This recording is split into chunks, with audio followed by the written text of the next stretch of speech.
El profeta Isaías, hablando del verdadero ayuno, que es una forma de adoración, dice en Isaías 58, 6 y 7 lo siguiente: ¿no es más bien el ayuno que yo escogí, desatar las ligaduras de impiedad, soltar las cargas de opresión y dejar ir libres a los quebrantados y que rompáis todo yugo? ¿No es que partas tu pan con el hambriento y a los pobres errantes albergues en casa, que cuando veas al desnudo lo cubras y no te escondas de tu hermano?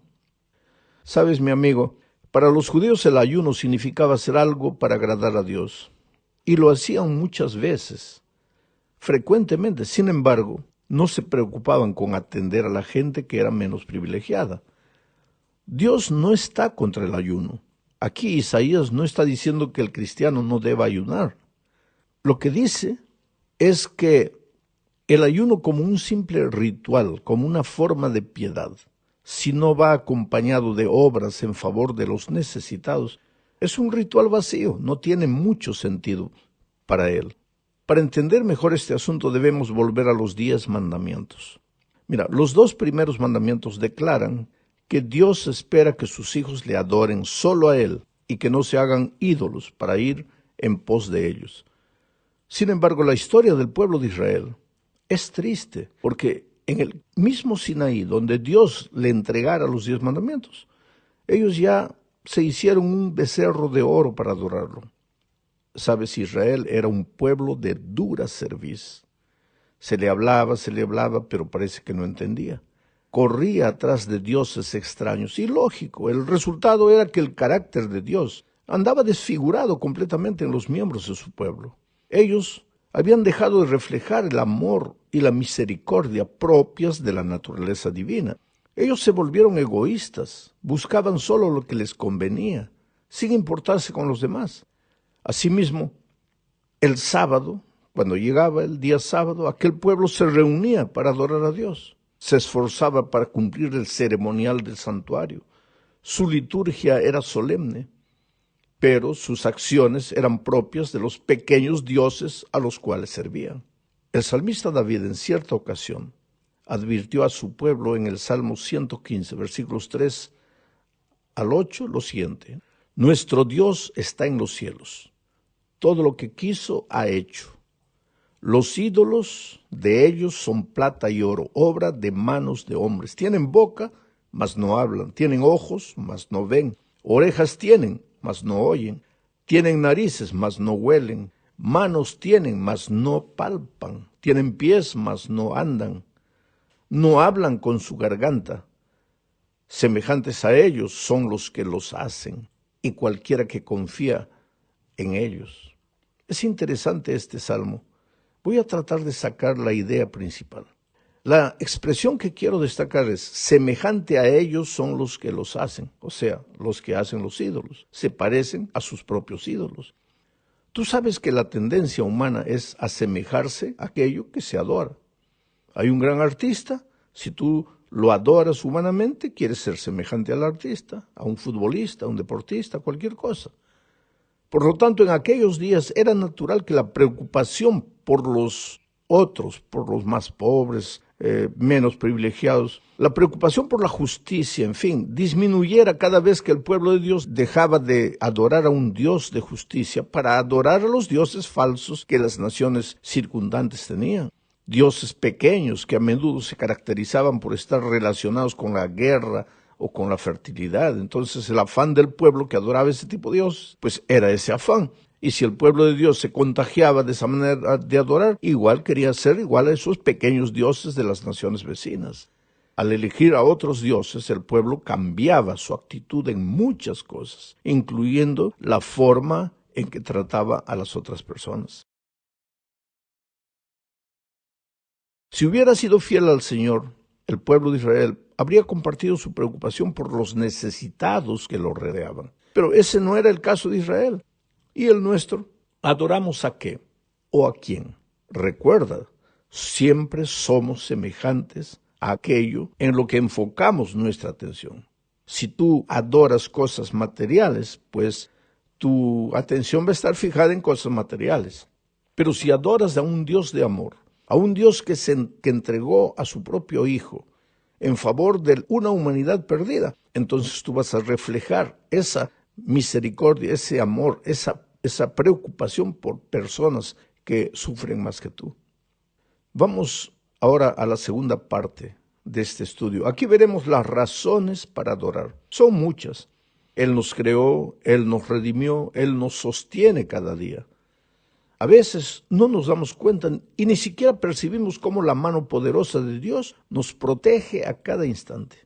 Pero leamos Deuteronomio capítulo 10, versículos 17 al 19. Voy a ir comentando la lectura del texto. Porque Jehová vuestro Dios, dice, es Dios de dioses y Señor de señores.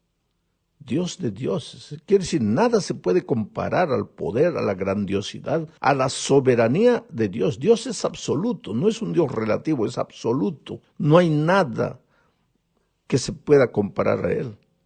El texto sigue diciendo, Dios grande, poderoso y temible, que no hace acepción de personas. ¿Qué cosa es acepción de personas? No hace diferencia de raza, no hace diferencia de sexo, el hombre y la mujer valen tanto para Él, porque Él es el Padre, hombre y mujer son sus hijos, no hace excepción de raza porque Él creó todas las razas, en Adán y Eva estaban todas las razas del mundo, no hay diferencia de clase social, de cultura, que alguien estudió más, otro estudió menos, todos valemos igual para Dios, no hay acepción de personas para Él.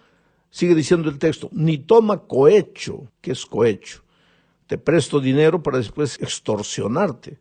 Aprovecho que tú estás en necesidad, te doy un poco de dinero para después quedarme con tu casa. Eso no haría Dios. Dios es grande, todopoderoso. Ahora, si nosotros queremos ser semejantes a aquel a quien adoramos, entonces pues no podríamos actuar como las personas a veces actúan, prestando dinero para aprovecharse la debilidad del hermano. El cristiano no podría hacer eso nunca. Continúa diciendo, ese Dios que hace justicia al huérfano y a la viuda, que ama también al extranjero dándole pan y vestido.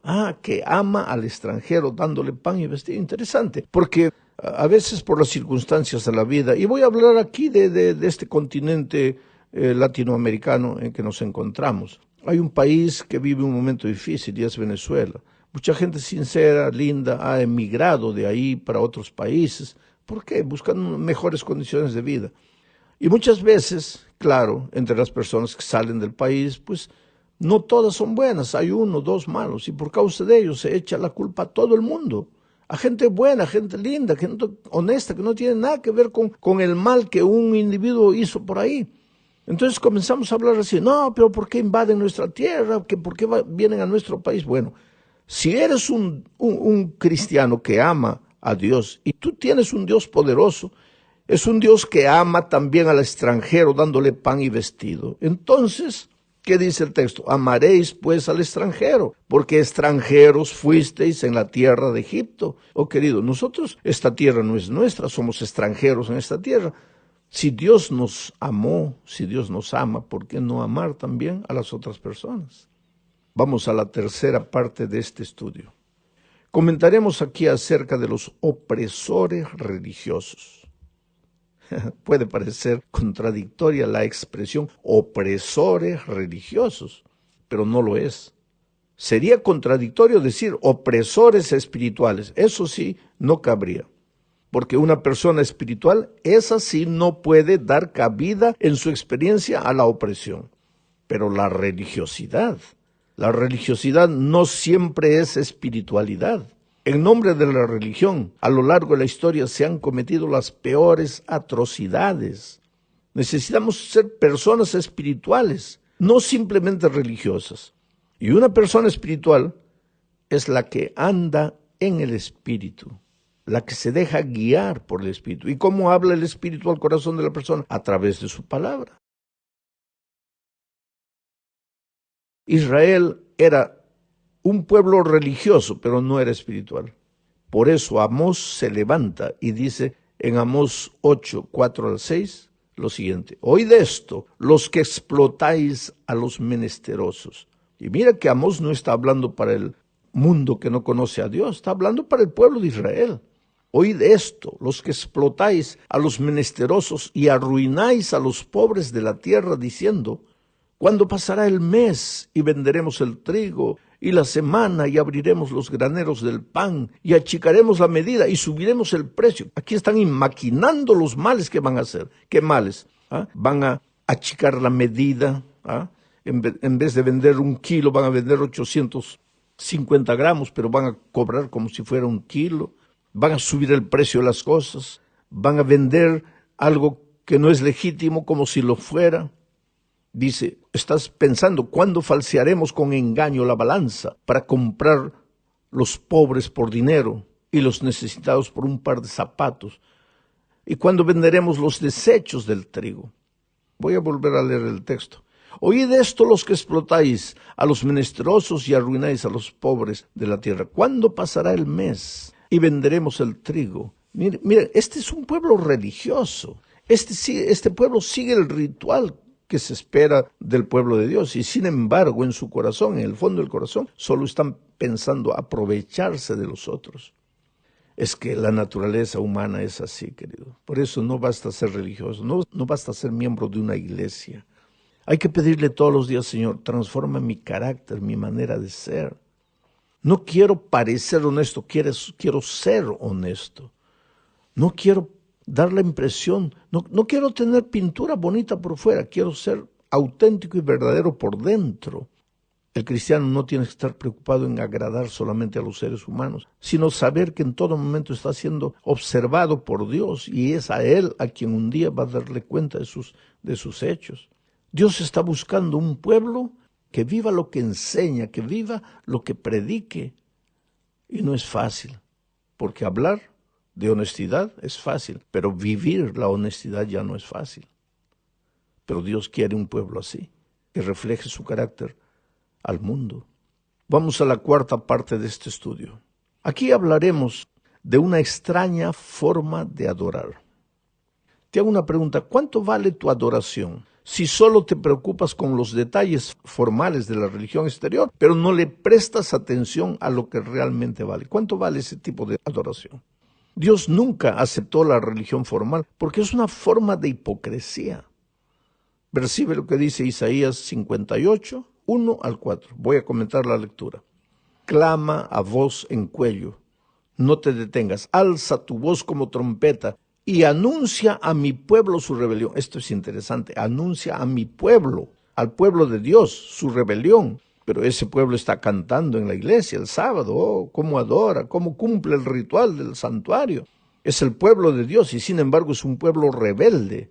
Y ahora viene Dios y le dice a Isaías, clama a voz en cuello, anuncia a mi pueblo su rebelión. Anuncia a la casa de Jacob su pecado. ¿Qué pecado? Entonces viene a seguir en el texto, sigo leyendo, que me buscan cada día y quieren saber mis caminos. Ah, qué interesante. El pueblo ora a Dios, en fin, cumple con todo lo que un cristiano debe cumplir aparentemente. Busca a Dios cada día, quiere saber los caminos de Dios. Y mira lo que dice a seguir. Como gente que hubiese hecho justicia y que no hubiese dejado la ley de su Dios. Me piden justos juicios, quieren acercarse a Dios. ¿Por qué dicen, ayunamos y no hiciste caso? Humillamos nuestras almas y no te diste por entendido. He aquí que en el día de vuestro ayuno buscáis vuestro propio gusto y oprimís a todos vuestros trabajadores. Quiere decir, ¿de qué sirve que el sábado estés cantando, adorando, ayunando, haciendo vigilia en la iglesia si durante la semana has dejado de pagar a tu trabajador? Y no porque no tienes dinero, sino porque a veces, no sé por qué, la naturaleza humana, oye, parece que no pagándole al trabajador lo tienes en la mano, haciéndolo sufrir, puedes controlarlo. Esto no cabe en el pueblo de Dios. En el pueblo de Dios no puede haber gente así. Ahora, yo no tengo que estar mirando al pueblo de Israel, ni tengo que estar mirando a los otros, tengo que mirarme a mí mismo. ¿Cómo me relaciono con las personas? ¿Cómo me relaciono en la vida diaria? Llegamos al fin de este estudio. Hablaremos aquí de la misericordia y de la fidelidad. Leamos Marcos, capítulo 12, 38 al 40. Mira, que hasta aquí, en los 4 puntos anteriores, hemos hablado de la gente del Antiguo Testamento. Ahora, Las palabras que están aquí en Marcos 12, 38 al 40 son palabras de Jesucristo. Ya estamos en el Nuevo Testamento. Voy a leer el texto comentando. Y les decía en su doctrina, ¿qué es la doctrina? La enseñanza. Jesús vino a enseñarnos, a aconsejarnos, a mostrarnos el camino. Y Jesús les decía en su doctrina, ¿a quién? A sus discípulos, a los que les oían. Entre los que le oían también pues estaban los fariseos, los judíos, los seduceos, en fin. ¿Y qué les decía? ¿Qué les enseñaba en su doctrina? Guardaos de los escribas. Quiere decir, cuidado con esta gente. ¿Con quién? Con los escribas. ¿Quiénes son los escribas? Los encargados de la interpretación de la ley.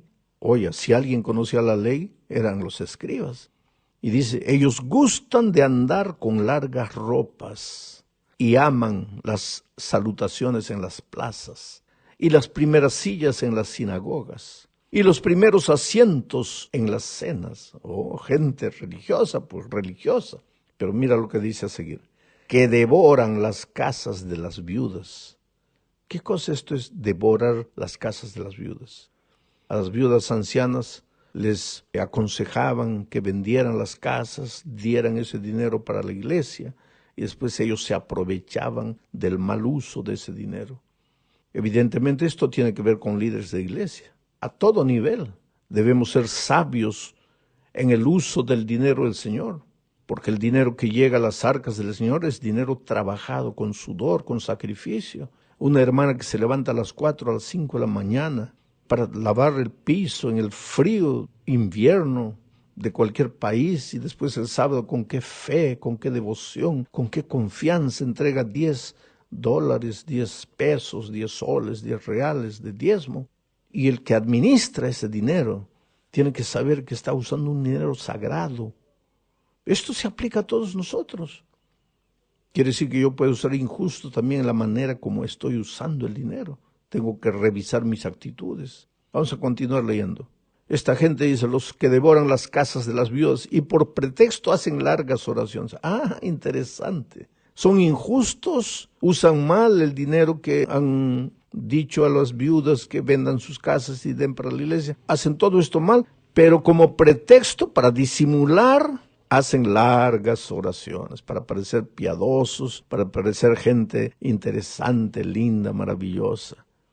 Pero el texto termina diciendo, estos recibirán mayor condenación. La pregunta es, ¿por qué mayor condenación? El problema es la hipocresía.